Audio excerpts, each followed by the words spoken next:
Hi all, welcome to another long video. രാവിലെ കുറച്ച് വെള്ളം കുടിച്ചു, അതിനുശേഷം ചായയും കുടിച്ചായിരുന്നു. ഇന്ന് രാവിലെ പുട്ടും കടലയാണ് ഉണ്ടാക്കുന്നത്. കൂടെ ബീഫും ചക്കയും വരട്ടിയതും കൂടെ ഉണ്ടാക്കുന്നുണ്ട്. കപ്പയും ബീഫും വയ്ക്കാറില്ലേ, അതുപോലെ ചക്കയും ബീഫും വെച്ചു.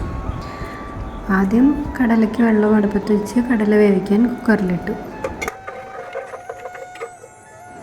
ഉപ്പിൻ്റെ അളവൊക്കെ അറിയാമെങ്കിലും ഒന്ന് ടേസ്റ്റ് ചെയ്ത് നോക്കിയാലാണ് ഒരു സമാധാനമുള്ളൂ. അപ്പോൾ കടല അവിടെ വെന്തിട്ടുണ്ട്. ഇനി നമുക്ക് താളിക്കാം.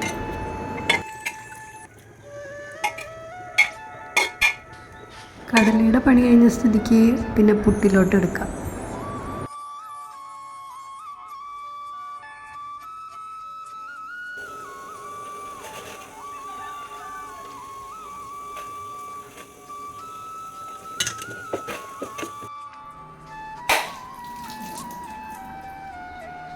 പുട്ട് വേവുന്നതിൻ്റെ ഒപ്പം തന്നെ ഞാനവിടെ ചക്കയും ബീഫും കൂടെ ശരിയാക്കി വെച്ചിട്ടുണ്ടായിരുന്നേ. അപ്പോൾ നമ്മുടെ ബ്രേക്ക്ഫാസ്റ്റിൻ്റെ പരിപാടി ഏകദേശം കഴിഞ്ഞിട്ടുണ്ട്. ചക്കയും ബീഫും, കട്ടൻ ചായയും, കടലക്കറിയും, പിന്നെ പുട്ടും. അവിടെ കുറച്ച് ചക്ക ബീഫ് ഇടാതെ മാറ്റി വെച്ചിട്ടുണ്ട്, അതാണ് ചെറിയ ബൗളിൽ. പിന്നെ ലഞ്ചിന് കുടപ്പൻ കിട്ടിയായിരുന്നു, അപ്പോൾ കുടപ്പൻ തോരൻ വയ്ക്കാനാണ് എടുത്തേക്കുന്നത്. അതെല്ലാവർക്കും അറിയാമായിരിക്കും.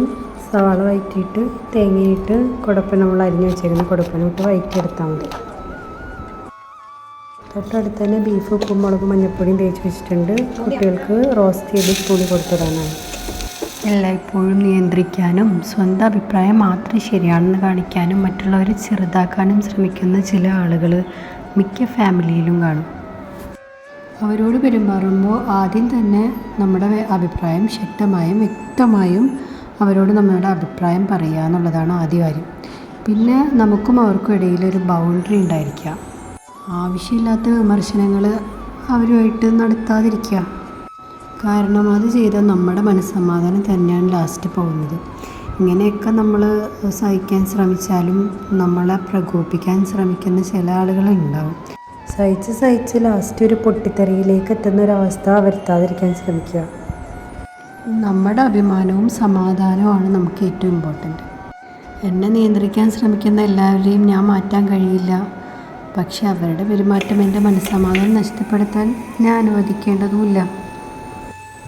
അതിനിടയിൽ കുട്ടികൾക്കുള്ള ബീഫും റെഡിയായി, തോരനും റെഡിയായിട്ടോ. ഇനിയിപ്പോൾ ഉച്ചക്കത്തേക്ക് മീൻ മുളക് ചാറാണ് കറി. അപ്പോൾ അതിൻ്റെ പണിയാണ് നടക്കുന്നത്. സവാള വഴറ്റിയിട്ട് കുടംപുളി ഇട്ട് ചൂടുവെള്ളം ഒഴിച്ച് മീൻ തിളപ്പിച്ച് പറ്റിച്ചെടുക്കുന്നു. പിന്നെ കുറച്ച് മീനും പൊരിച്ചെടുക്കുന്നുണ്ട്. അതിനുശേഷം പാത്രം കഴുകി വെച്ച് കഴിഞ്ഞാൽ നമ്മുടെ ജോലി കഴിയും.